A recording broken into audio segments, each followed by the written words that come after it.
Hi, my name is Dr. Felicia. I'm a licensed psychologist, and in today's video, I'm going to be talking about the differences between gaslighting and criticism or disagreement.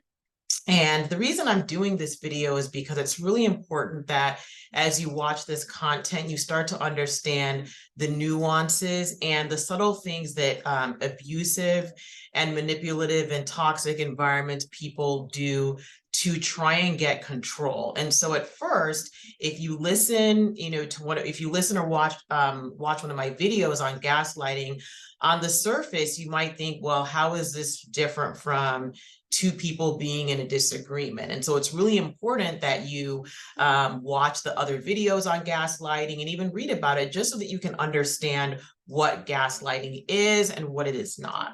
And so just to give you a brief overview of what gaslighting is, it is weaponized and used by manipulative people and also abusive people. It's a common tool used in psychological abuse, narcissistic abuse, emotional abuse, and spiritual abuse, but it's used as a way to get the person on the receiving end to doubt their judgment. To doubt their ability to perceive reality accurately. And that's why people often refer to gaslighting as crazy making behavior, because when people are in these situations, they feel like they are losing their minds. And that's often what I've heard when I've worked with people who have been victims of this. And so it's important to understand the purpose of gaslighting. When people gaslight other people, they're doing this because they cannot stand to see their own fault or take ownership or responsibility in any situation. And so this is the way, and another reason that gaslighting is used against others is because it's a way of gaining control without announcing your intent to do so. And so sometimes a question comes up that is, well, how do I tell the difference between gaslighting and a real criticism? If someone and I are in an argument and we're disagreeing, is that, or is someone gaslighting someone else? So I'm going to talk about that briefly in this video. The first thing to remember the first thing to remember in trying to decide the difference between gaslighting and criticism or disagreement is that gaslighting is an erosive process. And so when people have been on the receiving end of gaslighting, this happens to them time and time and time again. They pretty much are worn down to the point where they feel like they cannot trust their judgment. They cannot trust what they see, hear, and experience. And the person who is gaslighting them is doing this to gain control and basically say, I'm the only person that can determine what's right for you or how you see the world. Okay. And so it's really important to understand that when someone criticizes somebody else, that is just what it is. It's criticism. And two people can disagree respectfully. People can even give one another criticisms while taking responsibility for their own perception, their own reactions, and also giving other people that same responsibility and freedom. In other words, when one is criticizing someone else or disagreeing, they are respecting the fact that they're two separate people and they may see things differently, and that's okay. And so you'll notice that that when people, if you've been in a disagreement with someone, you may feel feelings of maybe animosity toward them, anger, sadness, but you don't leave feeling like something might be wrong with you. You don't leave doubting yourself to the core or feeling like, wow, I thought this was this, but now I wonder if I even see things correctly, if I can even understand something. You find yourself, when you are on the receiving end of gaslighting, you find yourself explaining a lot of things away, right? You find, there may be something that someone said, but they're denying it as part of their gaslighting. And you're asking yourself, well, I know I heard this person say this, or I know I saw this happen. So when you start to really doubt yourself a lot and even doubt your ability to perceive things, that is a big clue that, hey, you've probably been on the receiving end of some gaslighting here.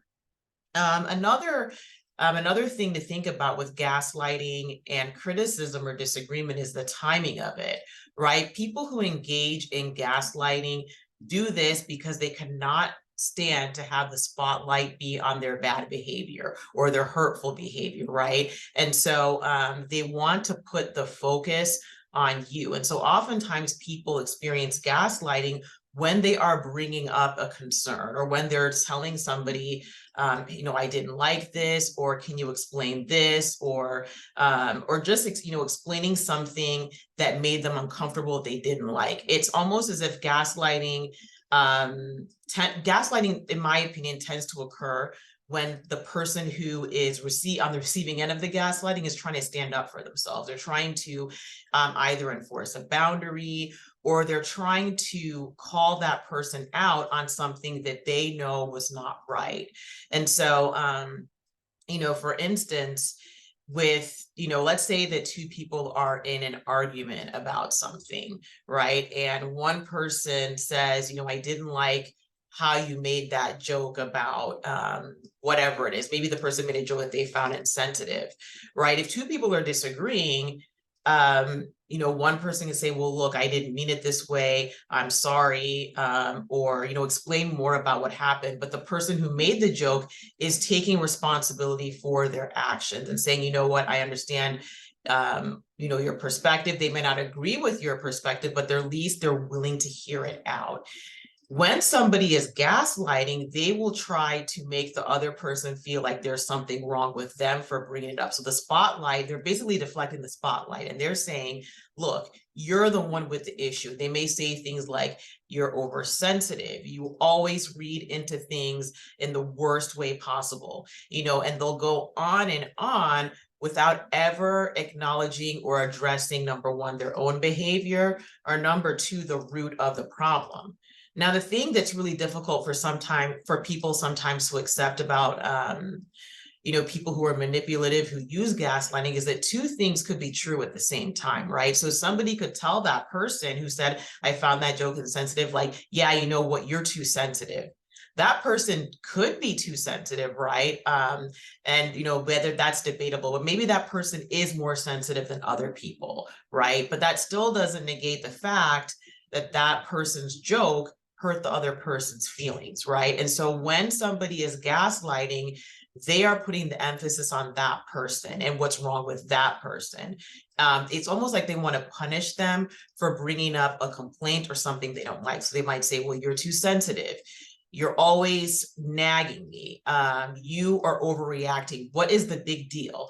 All these things. So that person is now thinking, well, now I have to go fix myself. And another thing to remember is that when people gaslight, they never address the root of the problem.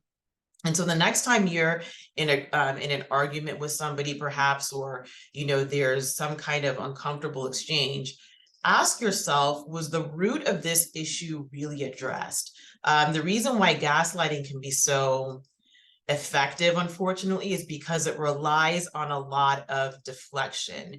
If you think about a magician and they use the sleight of hand, right? They'll move their hand one way, or they'll get your attention to look at one thing so that they can conceal or do something else with, with the other hand, or, just divert your attention so you don't see how the trick is done. And it's the same thing with people who gaslight other people. They will wear you down. They will do everything that they can to take the emphasis off of them and what they did. And again, I'm not saying that when people have disagreements that it's always like one person's fault. Sometimes it could be, but the point is, a healthy disagreement, a healthy criticism will address everything, right? It will address that person's perspective, but it'll also address the other party's perspective, how they see things, how they view things. And then when it is healthy, everybody, comes together and says, okay, this is how I see things, this is how I see things.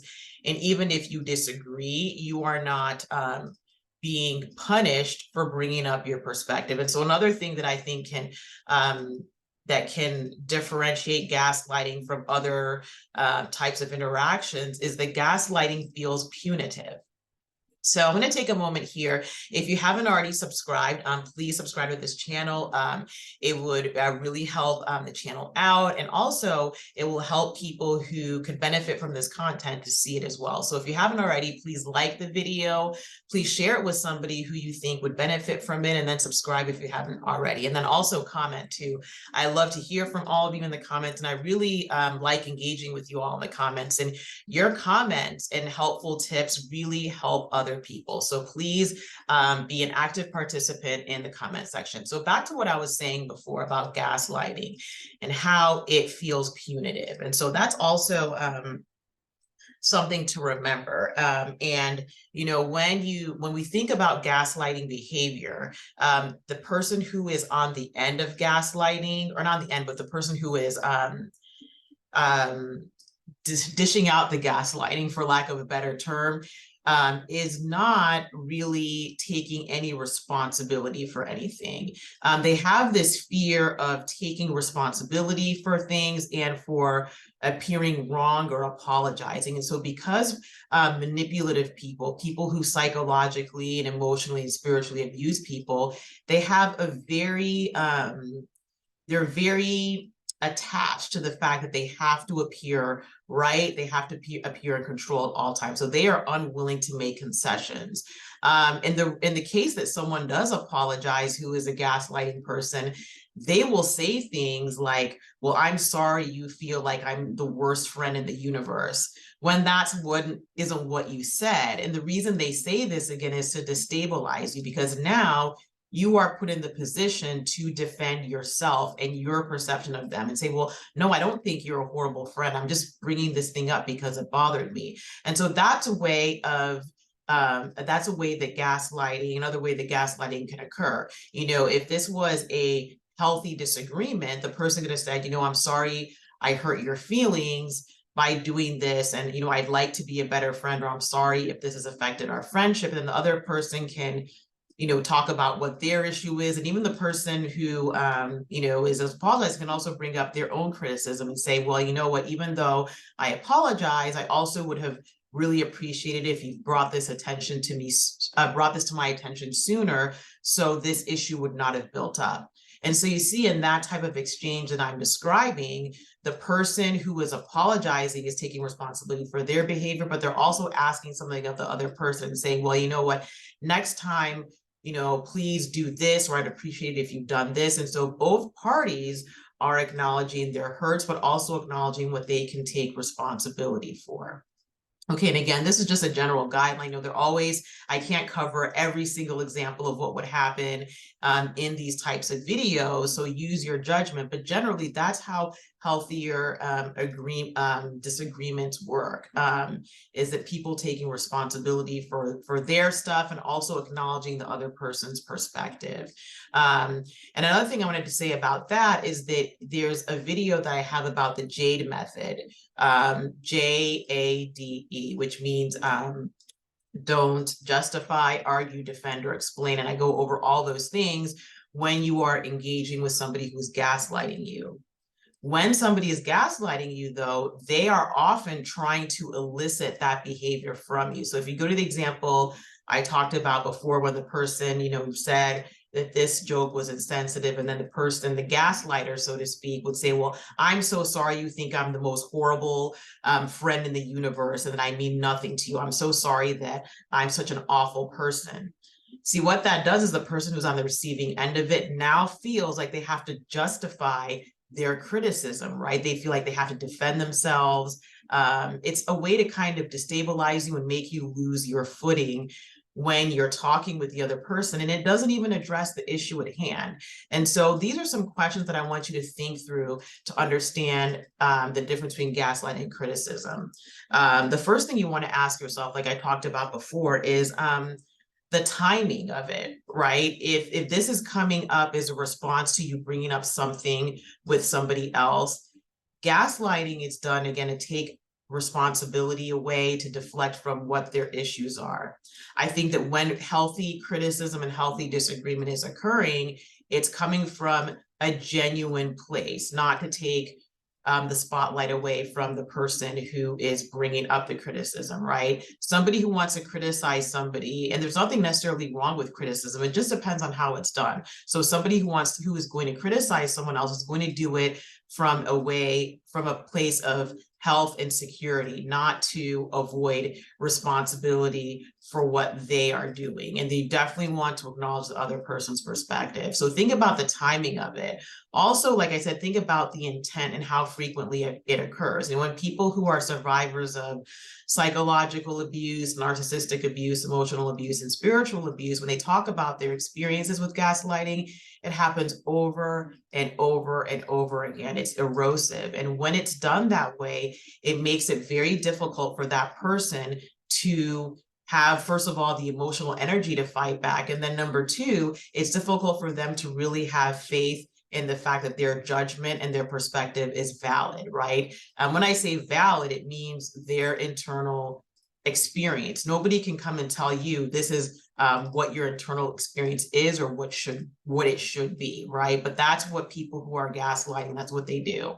Okay, so you also want to ask yourself, after an encounter, how did you feel, right? Did you feel like your perspective was addressed? And did you feel like their perspective was addressed, right? You want to make sure that the initial thing that you brought up is not being ignored. And when people have dealt with gaslighting, they can leave the conversation wondering, I brought up this issue and it was never addressed. The root of the problem was not addressed. So that's a big red flag for gaslighting, when you bring up something and the original issue has been tossed the wayside because of all the manipulation and deflective tactics that a gaslighter will use.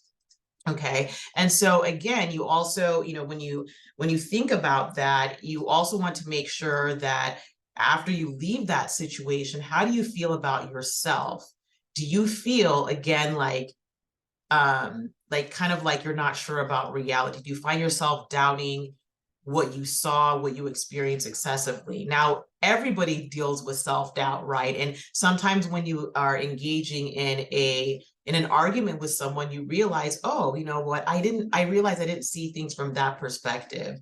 But you don't go away doubting yourself. You go away thinking, oh, that's a different way of looking at something. I might not agree with it, but that's a different way of looking at things. Or maybe the perspective you gain adds to what you were, adds to the data that you already had, right? And so you don't walk away feeling that, feeling torn between two things. Like, I know I heard this person say this, but they said they didn't, or I know I didn't raise my voice, but this person is accusing me of like overreacting. I know I didn't say that, I didn't call them any names, but they're saying that, I tore them apart with my words. When you do that and you go back and forth like that, that is a common sign that you've been gaslit. And so I hope this information helps.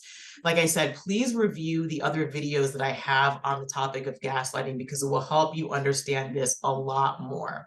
Okay, and so I'd love to hear from you in the comments. How do you differentiate between criticism and gaslighting? Or how do you know when you've been in an argument that is a constructive a constructive argument between two healthy people? Someone's bringing up criticism, but it's constructive. How do you differentiate that from being on the receiving end of gaslighting? I'd love to hear from you about that. And I'd also love it if you could share that information with others so they can also benefit as well. So I hope you have a wonderful day that's filled with peace. Bye-bye.